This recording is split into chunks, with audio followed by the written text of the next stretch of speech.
Iran పైన Israel దాడి చేసినట్లుగా వార్తలు వస్తున్నాయి. సెంట్రల్ ఇరాన్లోని ఓ కీలక నగరం పైన ఇజ్రాయిల్ మిసైల్స్తో దాడి చేసింది.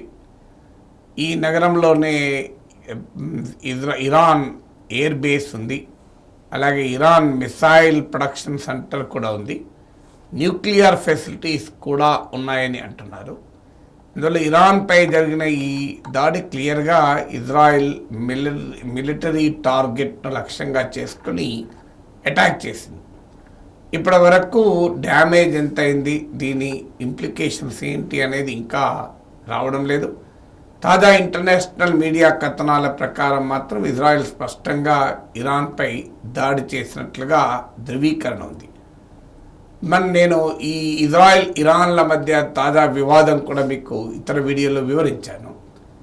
డమాస్కస్ సిరియా రాజధానిలో ఇరాన్ దౌత్య కార్యాలయం కాన్సులేట్ ఆఫీస్ పైన జరిగిన దాడిలో 7 ఇరాన్ జనరల్స్ చనిపోయారు. అందులో 2 సీనియర్ జనరల్స్ కూడా చనిపోయారు.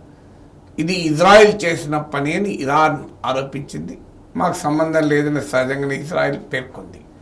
సో ఈ ఆరోపణ అనంతరం ఇరాన్ ప్రతీకారం తీసుకుంటామని ప్రకటించినట్లుగానే ఇరాన్ ఇజ్రాయెల్ పైన క్షిపణులతోనూ మిసైల్స్తోనూ డ్రోన్లతోనూ అటాక్ చేసింది.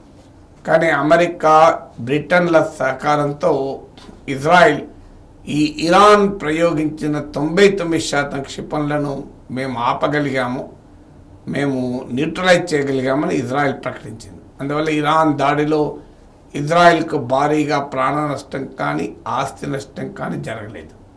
కానీ తన పంత నెగ్గించుకున్నామని ఇరాన్ ప్రకటించింది. ఈ ఆపరేషన్ పూర్తయింది, ఇక మేమేమి రిటాలియేట్ చేయము. కానీ ఒకవేళ ఇజ్రాయెల్ గనక స్పందిస్తే అసలు చాలా తీవ్రమైన పర్యవసనాలు ఉంటాయని ఇరాన్ హెచ్చరించింది. ఇజ్రాయెల్ స్పందిస్తుందా లేదా అని చర్చ నడిచింది. ఒకవైపు అమెరికా ఇజ్రాయెల్ మిత్రదేశమైనప్పటికీ కూడా రియాక్ట్ కాకూడదు, సంయమనం పాటించాలని ఇజ్రాయెల్కు నచ్చజెప్పే ప్రయత్నం చేసింది. కానీ ఇజ్రాయెల్లో ఉన్నటువంటి ప్రభుత్వం, బెంజమిన్ నెతన్యాహు ప్రభుత్వం తీవ్రమైన ప్రజా వ్యతిరేకతను ఎదుర్కొంటోంది. ఒకవేళ ఇరాన్పై దాడి చేయకపోతే ఇంకా వ్యతిరేకత పెరుగుతుంది అంతే అనే అనుమానం కూడా నెతన్యాహు ప్రభుత్వానికి ఉండొచ్చు. ప్రజల అసంతృప్తిని దారి మళ్లించేందుకు ఇది ఒక అవకాశంగా కూడా ఇజ్రాయెల్ ప్రధానమంత్రి తీసుకున్నట్లుంది. అందులో ఇరాన్పై దాడి చేయడం ద్వారా డొమెస్టిక్ అంటే దేశీయంగా ప్రజల్లో ఉండే అసంతృప్తిని పక్కకు పెట్టేలా చేయొచ్చు.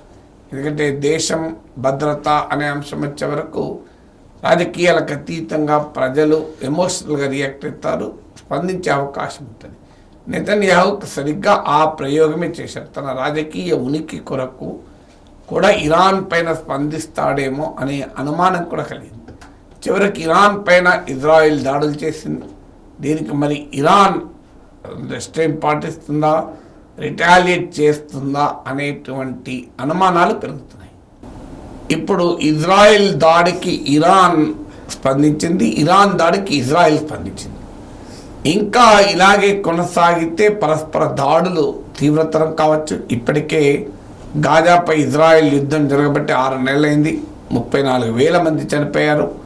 కాల్పుల విరమణకు యునైటెడ్ నేషన్స్ పిలిపించినా కూడా అంగీకరించలేదు ఇజ్రాయెల్. సో ఇజ్రాయెల్ గాజాపై యుద్ధం పెరుగుతూ కంటిన్యూ అవుతుంది. గాజాలోని హమాస్కు ఇరాన్, హిజ్బుల్లా, అలాగే సౌదీలో ఉన్న హూతీ రిబెల్స్, సిరియా మద్దతుగా ఉన్నారు. ఇప్పుడు ఒక్కసారి ఇరాన్ పైనే ప్రత్యక్ష దాడి జరిగితే, ఇరాన్ ఇజ్రాయెల్ మధ్యనే ప్రత్యక్ష పోరు జరిగితే ఇది మొత్తం రీజనల్ వార్గా కూడా రూపాంతరం చెందవచ్చు అన్న అనుమానం వ్యక్తమవుతుంది. ఎందుకంటే ఇప్పటి వరకు ప్రత్యక్షంగా ఇజ్రాయెల్ ఇరాక్ ఘర్షణ పడలేదు, తమ ప్రాక్సీల ద్వారా ఘర్షణ పడ్డారు. ఉదాహరణకు ఇరాన్లో లెబనాన్లోని హిజ్బుల్లా ఇరాన్ మద్దతుతో ఇజ్రాయెల్తో తలపడింది. హమాస్ ఇజ్రాయెల్తో తలపడుతున్న సమయంలో ఇరాన్ మద్దతు ఇచ్చింది. ఇలా పరస్పరం ప్రత్యక్షంగా కాకుండా through Hezbollah, through Hamas, Iran Israel ఘర్షణ పడుతూ వచ్చాయి. కానీ ఈ తాజా పరిణామాలు ఇరాన్ ఇజ్రాయెల్ల మధ్య ప్రత్యక్ష యుద్ధానికే దారి తీయవచ్చు. ఇది అరబ్ సెంటిమెంట్ను రగిలిస్తుంది. అరబ్ సమాజాలు పోలరైజ్ అవుతాయి. ఇది పశ్చిమాసియా ఆయిల్ మార్కెట్లను అతలాకుతలం చేస్తాయి. అందువల్ల అది గ్లోబల్ పాలిటిక్స్ను, గ్లోబల్ ఎకనామిక్స్ను తీవ్రంగా ప్రభావితం చేస్తాయి. ఇరాన్ వద్ద అణు సామర్థ్యం ఉందని కూడా అమెరికా అనుమానం. సో అందువల్ల ఇది లార్జర్ అండ్ వైడర్ రీజనల్ వార్గా రూపాంతరం చెందే ప్రమాదం ఉంది, అన్లెస్ ఇంటర్నేషనల్ కమ్యూనిటీ క్రియాశీలకంగా రంగంలో దిగి ఉద్రిక్తతలు తగ్గించకపోతే.